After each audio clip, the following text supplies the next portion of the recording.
축구협회가 정관상 보수를 받을 수 없는 게 원칙인 비상근 임원들에게 자문료 명목으로 매달 수백만 원씩 급여성 고정 보수를 지급했다는 지적이 나왔습니다. 보수를 받은 임원들 중에는 국가대표 출신 최영일, 장회룡, 하석주, 이동국, 이영표, 이천수, 김병지 등을 비롯 축구 해설가 한준희 씨가 포함됐습니다. 이 같은 내용은 지난 5일 문화체육관광부가 발표한 대한축구협회 감사 결과에 들어있는데요. 문체부는 홍명보 축구대표팀 감독 선임 논란을 계기로 축구협회 운영 전반을 들여다본 바 있습니다. 축구협회가 2021년부터 올해 8월까지 비상근 임원 44명 중 34명에게 지급한 보수는 모두 28억 원. 축구협회는 정관과 임원 보수 규정에 의하면 별도 계약을 체결한 경우 비상근 임원이라도 보수를 지급할 수 있다고 주장했습니다. 문체부는 자문계약 대상자 선정이나 자문료 책정 기준을 공정하게 마련하지 않은 채 방만하게 보수를 지급했다고 비판했습니다.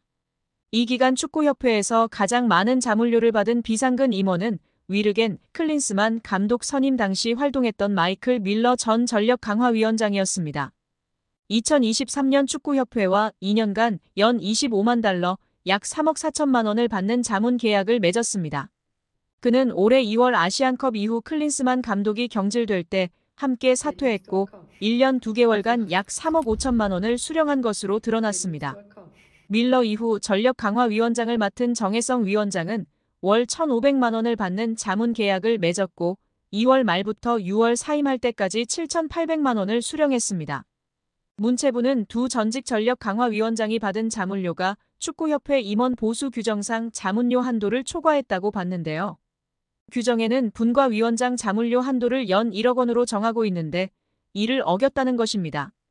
축구협회는 밀러는 당초 협회 지도자 강사로 계약했다가 협회 필요에 의해 전력강화위원장으로 선임했기에 지도자 강사 보수에 준하는 자문료를 책정했으며 정혜성은 전력강화위원장 역할과 책임, 전임자들 자문료 등을 고려해 책정했다고 설명했습니다. 축구협회 전현직 비상근 부회장들은 월 250만 800만 원을 자문료 형식으로 받았습니다. 가장 많은 금액을 받은 이는 1998 프랑스 월드컵 국가대표 출신 최영일 부회장인데요. 그는 2021부터 2022년엔 월 600만 원씩, 지난해와 올해엔 월 800만 원씩 받아 올해 8월까지 2억 9,600만 원 넘는 돈을 지급받았습니다. K리그 인천과 중국 충칭 감독 등을 지낸 장회룡 부회장은 2023년 부임한 이후 월 800만 원씩 받아 총 1억 2,700만 원을 수령했습니다. 함께 부임한 국가대표 출신 하석주 부회장과 축구 해설가 한준희 부회장은 각각 월 600만 원씩 총 9,560만 원을 받았습니다. 김병지 현 강원FC 대표이사는 2021년부터 2023년 1월 강원에 부임하기 전까지 비상근 부회장으로서 월 600만 원씩 총 1억 4,400만 원을 받았습니다. 홍명보 감독 선임을 둘러싸고 축구협회를 향해 공개적으로 비판 목소리를 냈던 이동국, 이영표, 이천수 등도 과거 협회에서 자문료를 받은 것으로 나타났습니다. 이동국은 김병지 후임으로, 이영표는 정몽규 회장 부임 때부터 부회장을 맡았습니다. 이 둘은 2023년에 월 500만 원을 받는 자문 계약을 맺었으나 그해 4월 승부 조작 등 비위 행위자 기습 사면 시도에 대한 책임으로 축구협회 임원진이 전원 사퇴할 때 함께 물러나 각각 1,100만 원씩 받았습니다. 이천수는 2021년 2월부터 2022년 12월까지 축구협회 사회공헌위원장을 맡으며 월 250만 원씩 총 6천여만 원을 수령했습니다. 그렇다고 문체부의 감사가 맹탕은 아니었습니다. 축구협회의 아픈 곳을 제대로 찌른 부분이 있었으니 천안축구종합센터의 정부 보조금 유용 문제였습니다. 축구협회는 2021년 7월 천안센터 스타디움 건립에 정부 보조금 약 56억 원을 신청했는데 사무공간이 없는 곳으로 신청한 초안과 달리 문체부와 협의 없이 사무공간 건물을 따로 짓는 것으로 추후 계획을 변경한 것으로 드러났습니다. 문체부는 축구협회가 굳고 보조금을 사실과 다르게 거짓으로 신청했다고 규정하고 보조금을 환수하는 것은 물론 보조금법에 따라 최대 5배의 과징금을 물릴 방침입니다.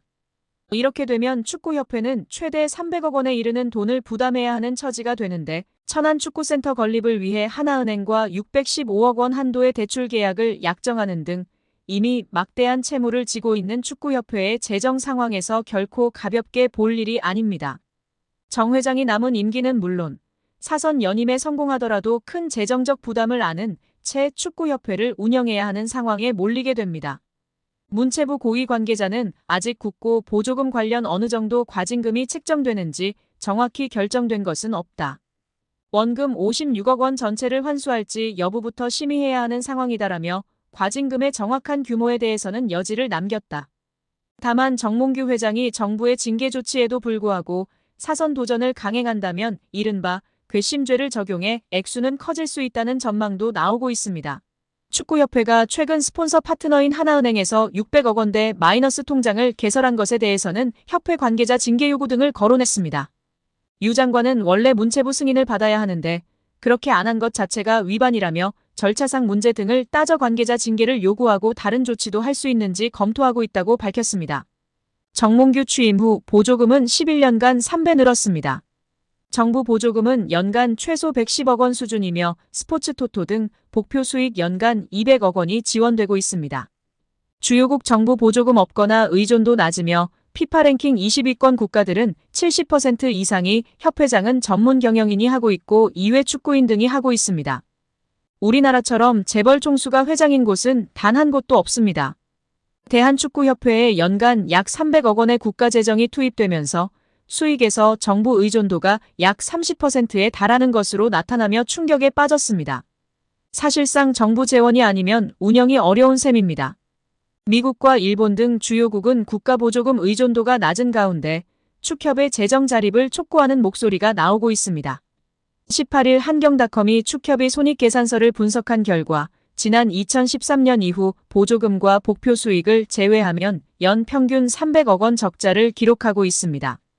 배현진 의원은 24일 오전 국회 문화체육관광위원회 현안 질의에 증인으로 참석한 정 회장과 홍명보 국가대표팀 감독 등을 향해 대한민국 축구종합센터 건립과 관련해 국제현상공모 절차에서 지속적으로 등장하는 HDC 사명에 대한 해명을 요구했습니다.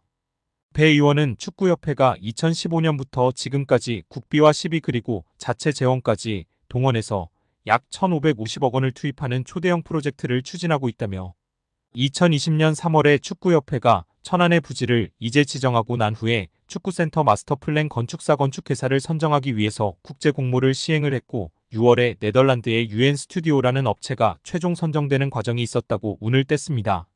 이어 이 과정에서 축구협회가 하는 사업 과정에 현대산업개발 HDC라는 특정 회사의 명칭이 계속 여러 문서에 등장한다는 점이 의아했다며 2020년 3월 13일 축구협회에서 해외 건축사에 발송한 서한을 보면 홍 감독 당시 축구협회 CEO의 명의로 4개의 해외 건축사에 이 공모를 타진하는 문서가 발송됐고 이 국제 공모에 최종 선정된 UN 스튜디오가 당시에 이 문서에 대해 답신을 하는데 수신된 곳이 축구협회와 현대산업개발 두 곳이라고 지적했습니다.